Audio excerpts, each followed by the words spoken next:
Welcome back to one more vlog. Morning లేవగానే కళ్ళ ముందు బీచ్ ఉంటే సాటిస్ఫాక్షన్ వేరు కదా. I'm truly enjoying that moment here. నేను పండు క్విక్గా లేచి బీచ్ వ్యూ ఎంజాయ్ చేసి రూమ్లోకి వచ్చేసి మేము రైస్ కుక్కర్ తీసుకొని వెళ్ళాం కదా, దాంట్లో ఇన్స్టెంట్ సూప్ ప్రిపేర్ చేసుకొని తాగి అందరి కోసం వెయిట్ చేస్తున్నాము. ఈరోజు ఏంటంటే గోవాలో డే 2. నా తోకలు, నా కజిన్స్ అండ్ తిను చందు, తిను పండు. మీకు ఆల్రెడీ నా పాస్ట్ వీడియోస్లో చూసే ఉంటారు. పండుని చూడలేదు, ఇదే ఫస్ట్ టైం వస్తుంది వీడియోస్లోకి. అండ్ ఈరోజు మేము బాగా బీచ్కి వెళ్ళాలనుకుంటున్నాము. మేము సౌత్లో పెలోలం బీచ్లో ఉన్నాము అండ్ నెక్స్ట్ బాగా బీచ్కి వెళ్తున్నాము. అండ్ సౌండ్స్ వస్తున్నాయి కదా, మీకు ఇక్కడే ఉంది, బీచ్ పక్కనే ఉన్నాము మేము ఇప్పుడు.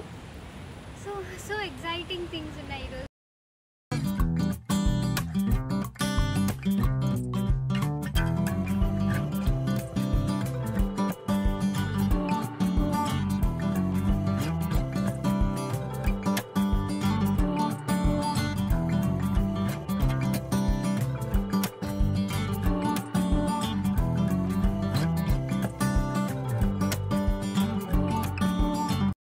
మేము ముగ్గురం క్విక్గా లేచి రెడీ అయిపోయి వీడియోస్ తీసుకుంటున్నాము. ఇంకా అందరూ లేచి రెడీ అయ్యారు. వాళ్ళ కోసం చందన మ్యాగీ చేస్తుంది. చందన ఎక్కడున్న మాస్టర్ చెఫ్ కదా. మేమంతా ఆల్మోస్ట్ ఒకే ఏజ్ కాబట్టి we share a unique bond. అలా వీడియోస్ తీసుకొని కోలా బీచ్కి స్టార్ట్ అయిపోయాము. మీరు కూడా ఈ వీడియోలో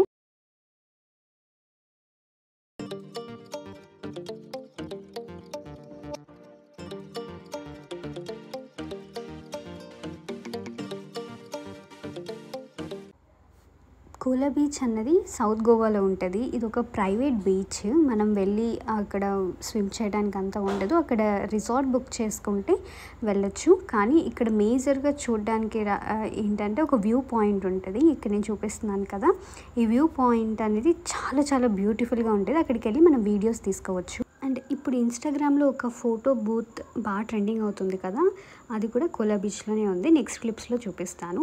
అండ్ మేము అక్కడ కొంచెం చూసుకొని లంచ్కి స్టార్ట్ అయిపోయాము. అక్కడ ఒక డాబాలో లంచ్ చేసాము.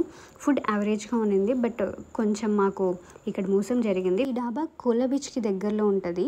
ఈ ఫిష్ ఐటమ్స్ ఏవి మెన్యూలో లేవు. సో కానీ మేము ఫిష్ తినాలి అని చెప్పి ఆర్డర్ చేసాము. వాళ్ళు చెప్పినప్పుడు 600 అని చెప్పారు, బిల్ వేసినప్పుడు 1600 అని చెప్పారు. ఒకవేళ వాళ్ళు 1600 అని ముందే చెప్పి ఉన్నా మేము తీసుకునే వాళ్ళమేమో, కానీ అలా చెప్పి చేయటం అసలు బాగా అనిపించలేదు. గోవాలో ఇలాంటి స్కామ్స్ చాలా జరుగుతూ ఉంటాయి. కొంచెం జాగ్రత్తగా చూసుకొని వెళ్ళాలి. అండ్ నెక్స్ట్ అక్కడ నుంచి మేము బాగా బీచ్కి స్టార్ట్ అయిపోయాము. నెక్స్ట్ బాగా బీచ్లో ఎలా ఎంజాయ్ చేసామో చూసేయండి. బాగా బీచ్ జస్ట్ వైబ్స్ చూద్దామని వెళ్ళాము. స్టే చేసే ఐడియా ఏం లేకుండే. మేమంతా స్టేయింగ్ మాత్రం సౌత్ గోవాలోనే చేసాం, పెలోలం బీచ్లో.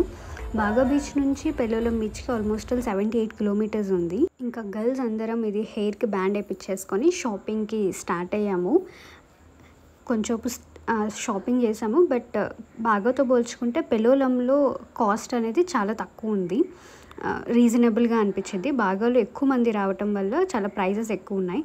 అండ్ ఇంకొకటి, ఇది బాగా ఫేమస్ అంటారు కదా, కానీ ఇలాంటి ఫిష్ మసాజ్ అస్సలు చేయించుకోకండి మీరు ఎవరైనా ట్రై చేయాలనుకుంటే. ఎందుకంటే it's not a safe option. దానికి సంబంధించిన డీటెయిల్స్ కావాలంటే గూగుల్లో సెర్చ్ చేయండి, but it's not at all A safe. అలాగా నేను బాగా బీచ్ వైబ్స్ ఎంజాయ్ చేసేసి లోపలికి వచ్చాము. ఆ లోపల చూడండి మీరు కూడా ఎలా ఉందో. ఆడియో పెట్టలేకపోయాను కాపీరైట్ వల్ల. రెగ్యులర్గా గోవా అయితే బాగా బీచ్ ఇలా ఉంటుంది, ఫుల్లీ క్రౌడెడ్ ఉంటుంది, జిగేల్ అంటూ. పార్టీ వైబ్స్ ఎంజాయ్ చేయాలి అనుకున్న వాళ్ళకు బాగా బీచ్ బెస్ట్ ప్లేస్. లేదు జస్ట్ పీస్ఫుల్గా ఉండాలి, ఒక గ్రూప్ ఆఫ్ పీపుల్తో వెళ్ళినప్పుడు వాళ్ళతో మనం ఎంజాయ్ చేయగలము అని అనిపిస్తే మనం Palolem beach is a best option. ఇది నేను సెకండ్ టైం వెళ్ళటం, అందుకని ఇది నా హానెస్ట్ ఒపీనియన్ గోవా మీద. అండ్ మేము అక్కడ ఒక 1 hour స్పెండ్ చేసి అక్కడ నుంచి మళ్ళీ మేము పెలోలంకి స్టార్ట్ అయిపోయాము. మాకు కొంచెం ఓవర్ నాయిసీ క్రౌడీ అనిపించింది. సో అందుకని త్వరగా స్టార్ట్ అయిపోయాము.